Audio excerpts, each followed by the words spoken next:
Alhamdulillahi Rabbil Alamin. Wassalatu wassalamu ala ashrafil anbiya wal mursalin. Sayyidina Muhammad wa ala alihi wa sahbihi ajma'in. Amma ba'd. Assalamualaikum warahmatullahi wabarakatuh.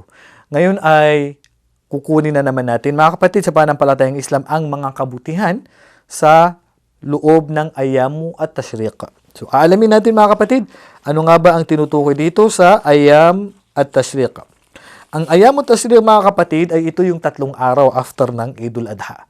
3 araw after ng Eidul Adha. Halimbawa, Eidul Adha ngayong kinabukasan magsisimula yung ayam at tashriq, at ito po ang ika-11, 12, 13 ng Dhul Hijjah. Kaya ito tinawag na ayam at tashriq dahil ang mga mag-hajj ay mananatili po sila sa Mina, at ayon sa ibang pakahulugan ay tinawag ito na ayam tashriq dahil ang kanilang mga alay, ang kanilang hadi na kakatay ng isang nag-hajj ay ibibilad nila sa araw upang ito ay may stock ng matagal, mapakinabangan nila at puputol-putulin nila ito. So yan ang isa sa dahilan kung bakit ito tinawag na ayam at tashriq. At sa ayam tashriq, siyempre maghahagis ng bato ang mga mag-hajj magsimula sa pagsikat, mula sa mataas na yung araw sa oras ng duhur, at maghahagis sila ng bato sa 3 jamarat. Jamaratus sugra, jamarat wusta, at saka jamarat at kubra. Sa bawat jamarat ay maghahagis sila sa ayam at tashriq na ito. So yan po ang ilan sa mga dapat nating malaman na mabuting makukuha natin dito sa ayam at tashriq. At sa ayam at tashriq dito, siyempre, ang pinakamainam po ay tatapusin po ang pananatili sa Mina hanggat sa ika-13, kung hindi naman po nagmamadali. Pero yung nagmamadali ay bago lumubog yung araw, dapat po makaalis na po sila sa Mina, kasi sa ika-12, kasi pag inabutan po sila na paglubog ng araw, kinakailangan po nilang manatili sa Mina at kinabukasan na po sila aalis pagkatapos nila maghagis ng bato sa ika-13. Si Ibn Abbas radiyallahu anhu at si Ata, si Mujahid at maliban sa kanila, ang sinabi nilang ayam tashriq ay tinawag ito na ma'adudat. Ito ay napakaliit na mga araw lamang. Okay? So, ang pinakamainam sa Allah subhanahu wa ta'ala ng mga araw ay ang Eidul Adha, Yawmun Nahar, araw ng pag-alay, at Yawmu Al-Qar, ito yung araw kung saan mananatili ang mga tao sa Mina sa araw ng mga tashriq. Ang ayam tashriq, mga kapatid, ito yung araw kung saan dapat kakain tayo, iinom, bawal po mag-fasting dito. Bago sa mga ulama natin, ipinagbawal nila kahit na pagbabayad. Ito yung araw na dapat kakain tayo, iinom. Kasama ito sa Eid natin, yung 11, 12, 13 ng Dhul Hijjah. Dapat magsasaya tayo dito. Kaya sabi ng Propeta sallallahu alaihi wasallam, ayamu tashriqi, ayamu aklin, wa shurbin, wa dhikrillah. Ang ayamu tashriq, ang 11, 12, 13 ng Dhul Hijjah, ay mga araw ng pagkain, pag-inom at pag-alala sa Allah subhanahu wa ta'ala. Kaya bawal dito mag-fasting dahil dapat pagsasaya po ang mayroon dito sa ayam at tashriq. At siyempre, ayam ng tashriq ay hindi pinahintulutan dito ng Propeta sallallahu alaihi wasallam na tayo ay mag-fasting. Okay? Hindi tayo dito pwede na mag-fasting, na maging ito man ay sunna o anumang uri ng fasting. Kasi nga dapat kakain po tayo dito. At hindi po nagpahintulot ang Propeta sallallahu alaihi wasallam na mag-fasting sa mga araw na ito maliban sa nag-hajj na walang natagpuan na kakatayin, kagaya ng ang hajj na ay tamatto o kaya ay qiran, tapos wala siyang nahanap na kakatayin na hadi. So pwede siya mag-fasting dito sa 11, 12, 13 ng Dhul Hijjah, pero yun lang po. Maliban dito ay hindi na po pwede mag-fasting ayon sa pananaw ng karamihan sa ating mga ulama. At dito siyempre sa ayam tashriq sa 11, 12, 13 after ng Fajr sa Arafah, so dapat po ay dalasan po natin yung pag-alala sa Allah subhanahu wa ta'ala. Allahu Akbar, Allahu Akbar, Allahu Akbar, La ilaha illallah, Wallahu Akbar, Allahu Akbar, walillahil hamd. Every matapos yung sala, so mainam po na gagawin po natin yung pag-dhikr, pag-alala sa Allah subhanahu wa ta'ala sa ayam at tashriq. At sa ayam tashriq, mga kapatid, ay magtatapos siyempre sa ika-13 ng Dhul Hijjah, at iwasan po natin na magjamaa. Yung jamaa po, yung sabay-sabay po na pagdikir, ay iwasan po natin yon. Okay, so ang pagdikir natin, mga kapatid, ay kahit saang lugar po tayo. Kahit nasaan po kayo, mapadpad, nakahiga, nakatayo, wag lang po sa CR, nasa kusina, sa higaan, sa sasakyan, naglalakad, ay umalala po tayo palagi sa Allah subhanahu wa ta'ala, special po every matapos po ang ating sala. At ilan sa mga nabanggit na pamamaraan ng pagdikr, ito po, Allahu Akbar, Allahu Akbar, Allahu Akbar, La ilaha illallah, Wallahu Akbar, Allahu Akbar, walillahil hamd. So ilan lang po yan sa mga dikr na pwede nating banggitin sa mga araw na ito. So dito sa Ayyamut Tashriq, ang Allah subhanahu wa ta'ala ay malalaman natin na siya ang pinakamalaki sa lahat ng kanyang nilalang.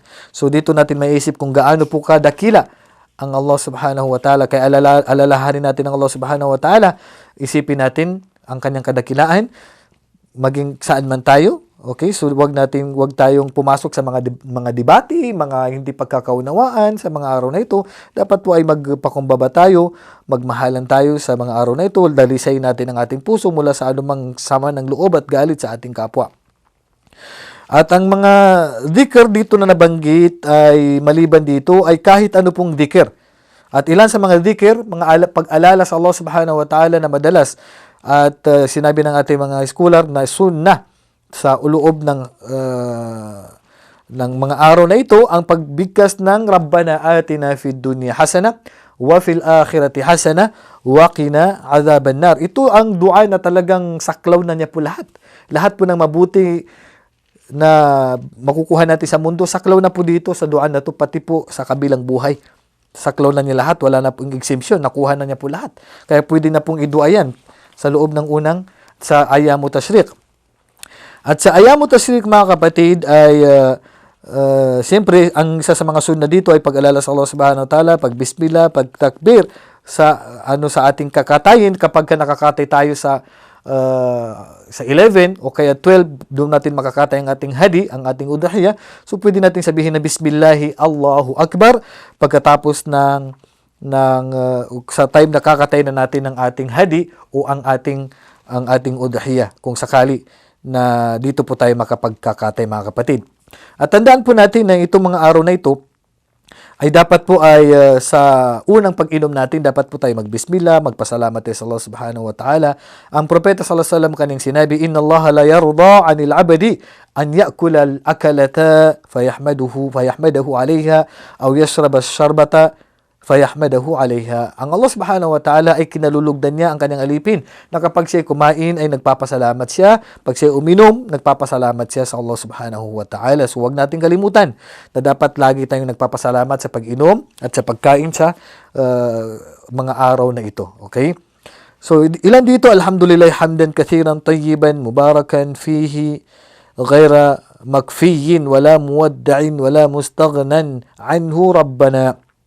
So ilan lamang ito sa mga dua pagkatapos nating kumain o pagkatapos nating uminom.